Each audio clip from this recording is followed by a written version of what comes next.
Thank you, Mark. So nice.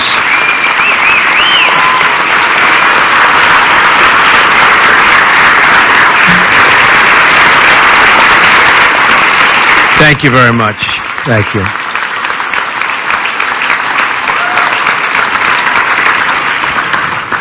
Thank you very much. It's a great honor to be here this morning, and so many faith leaders, very, very important people to me from across our magnificent nation, and so many leaders from all across the globe. Today we continue a tradition begun by President Eisenhower some 64 years ago.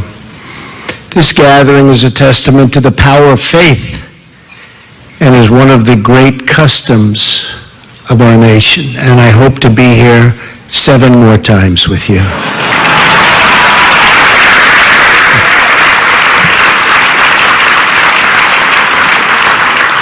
I want very much to thank our co-chairs, Senator Bozeman and Senator Coons, and all of the congressional leadership. They're all over the place. We have a lot of very distinguished guests. And we have one guest who was just sworn in last night, Rex Tillerson, Secretary of State. Going to do a great job. Some people didn't like Rex because he actually got along with leaders of the world. I said, no, you have to understand, that's a good thing. That's a good thing, not a bad thing. He's respected all over the world, and I think he's going to go down as one of our great, great secretaries. We appreciate it. Thank you. Thank you, Rex. Thank you as well to Senate Chaplain Barry Black for his moving words, and I don't know, Chaplain, whether or not that's an appointed position. Is that an appointed position? I don't even know if you're a Democrat or if you're a Republican, but I'm appointing you for another year. The hell with it.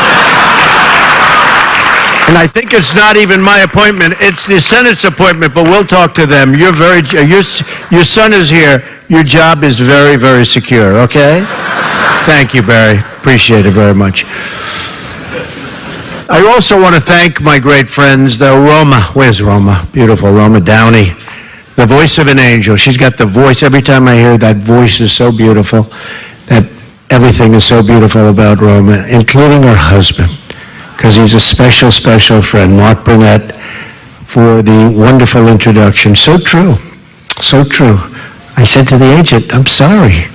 The only thing wrong, I actually got on the phone, fired him myself, because he said, you don't want to do it, it'll never work, it'll never, ever work, you don't want to do it. I said, listen. But I really fired him after it became the #1 show. It became so successful, and he wanted a commission, and he didn't want to do the show. That's what I really said. But we had tremendous success on The Apprentice, and when I ran for president, I had to leave the show. That's when I knew for sure I was doing it. And they hired a big, big movie star, Arnold Schwarzenegger, to take my place. And we know how that turned out. The ratings went right down the tubes. It's been a total disaster. And Mark will never, ever bet against Trump again. And I want to just pray for Arnold, if we can, for those ratings, okay? But we've had an amazing life together the last 14, 15 years, and an outstanding man, and thank you very much for introducing me. Appreciate it. It's a great honor. I also want to thank my dear friend, Vice President Mike Pence, who has been incredible. And incredible wife, Karen. And every time I was in a little trouble with something, where they were questioning me, they'd say, but he picked Mike Pence. So he has to know what he's doing. And it's true. He's been, on the scale of 0 to 10, I rate him a 12, okay? So I want to thank you. Thank you very much. Appreciate it. But most importantly today, I want to thank the American people. Your faith and prayers have sustained me and inspired me through some very, very tough times. All around America, I have met amazing people whose words of worship and encouragement have been a constant source of strength. What I hear most often as I travel the country are 5 words that never, ever fail to touch my heart. That's, I am praying for you. I hear it so often. I am praying for you, Mr. President. No one has inspired me more in my travels than the families of the United States military. Men and women who have put their lives on the line every day for their country and their countrymen.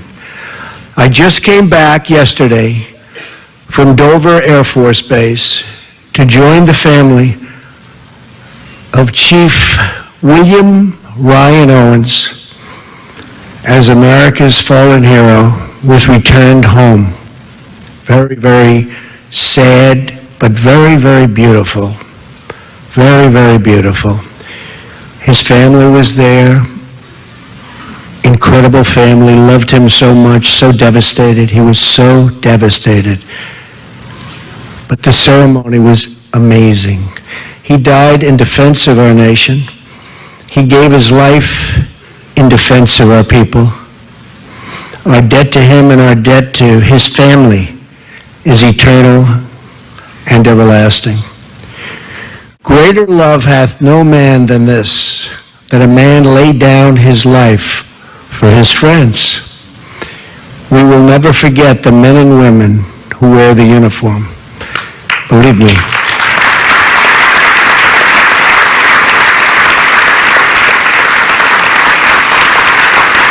Thank you.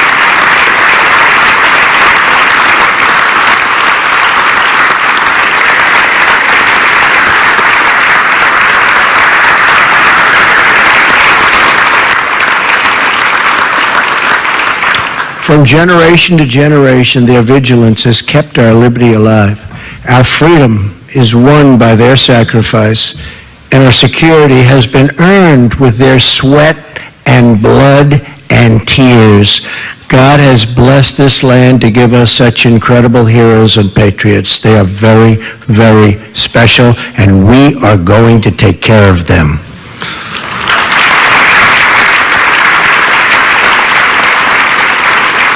Our soldiers understand that what matters is not party or ideology or creed, but the bonds of loyalty that link us all together as one. America is a nation of believers. In towns all across our land, it's plain to see what we easily forget. So easily we forget this, that the quality of our lives is not defined by our material success, but by our spiritual success. I will tell you that, and I tell you that from somebody that has had material success and knows tremendous numbers of people with great material success, the most material success. Many of those people are very, very miserable, unhappy people. And I know a lot of people without that, but they have great families, they have great faith, they don't have money, at least not nearly to the extent, and they're happy. Those, to me, are the successful people, I have to tell you.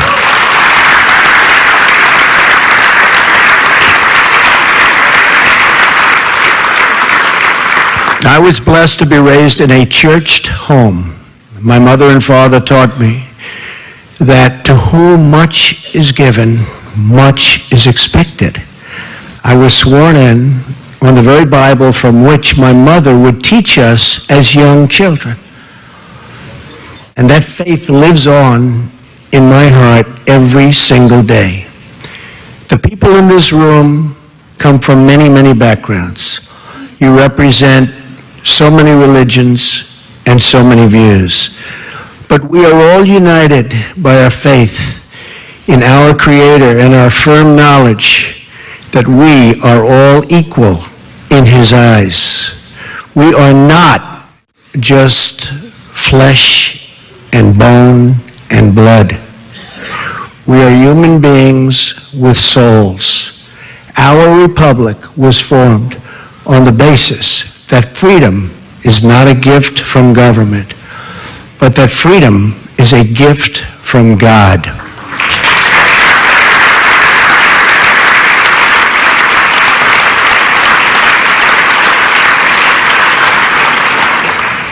It was the great Thomas Jefferson who said, "The God who gave us life gave us liberty."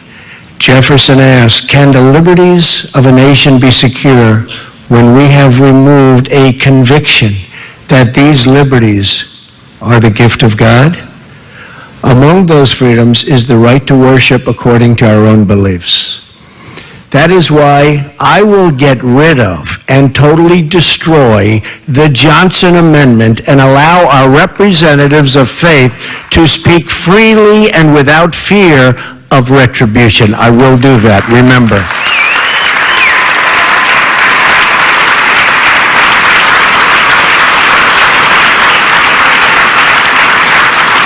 Freedom of religion is a sacred right, but it is also a right under threat all around us. And the world is under serious, serious threat in so many different ways.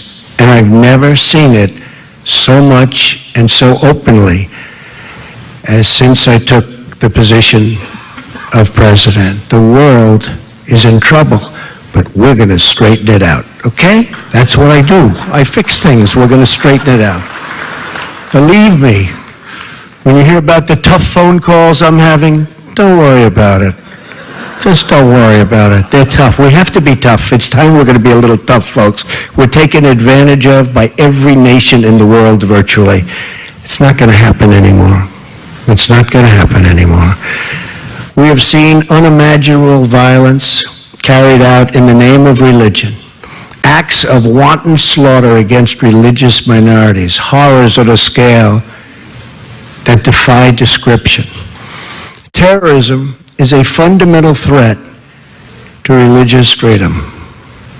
It must be stopped, and it will be stopped. It may not be pretty for a little while. It will be stopped. We have seen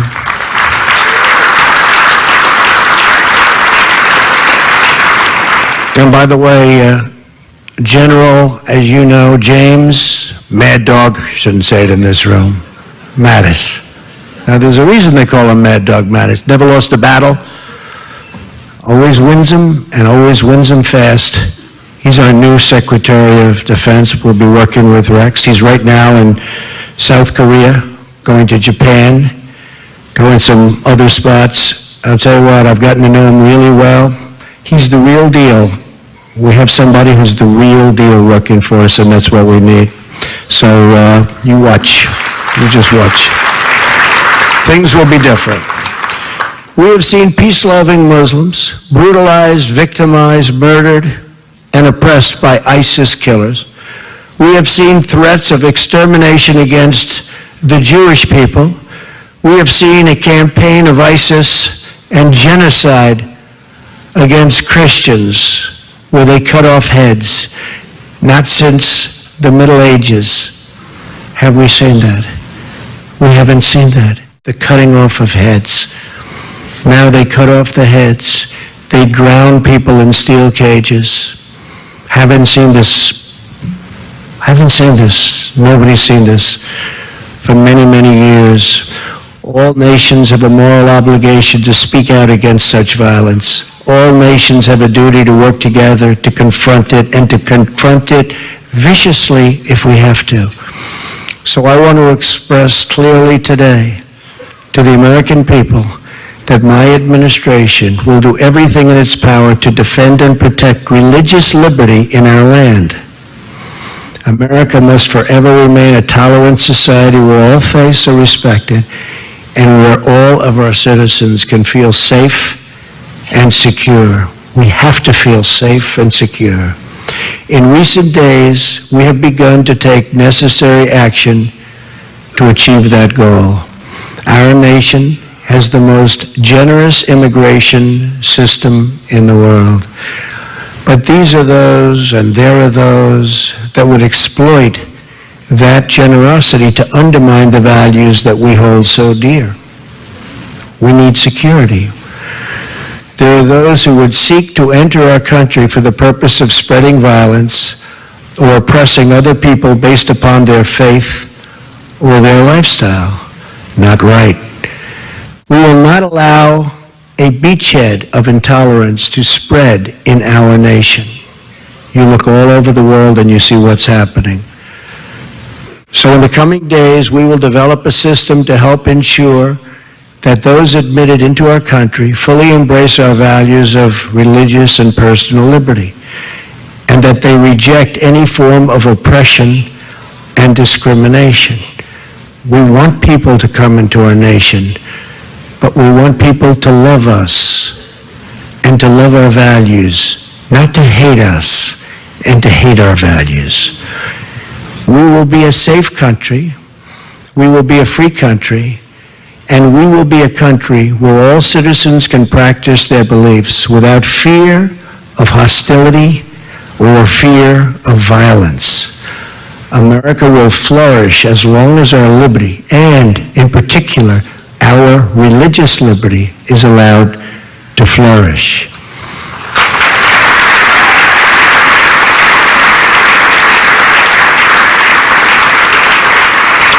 America will succeed as long as our most vulnerable citizens, and we have some that are so vulnerable, have a path to success. And America will thrive as long as we continue to have faith in each other and faith in God.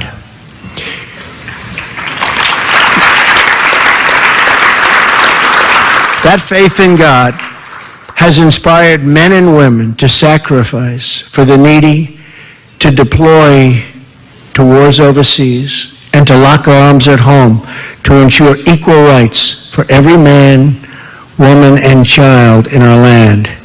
It's that faith that sent the pilgrims across the oceans, the pioneers across the plains, and the young people all across America to chase their dreams. They are chasing their dreams. We are going to bring those dreams back. As long as we have God, we are never, ever alone. Whether it's the soldier on the night watch or the single parent on the night shift, God will always give us solace and strength and comfort we need to carry on and to keep carrying on. For us here in Washington, we must never, ever stop asking God for the wisdom to serve the public according to His will. That's why, thank you. That's why President Eisenhower and Senator Carlson had the wisdom to gather together 64 years ago to begin this truly great tradition. But that's not all they did together. Let me tell you the rest of the story. Just 1 year later, Senator Carlson was among the members of Congress to send to the President's desk a joint resolution that added "under God" to our Pledge of Allegiance. It's a great thing.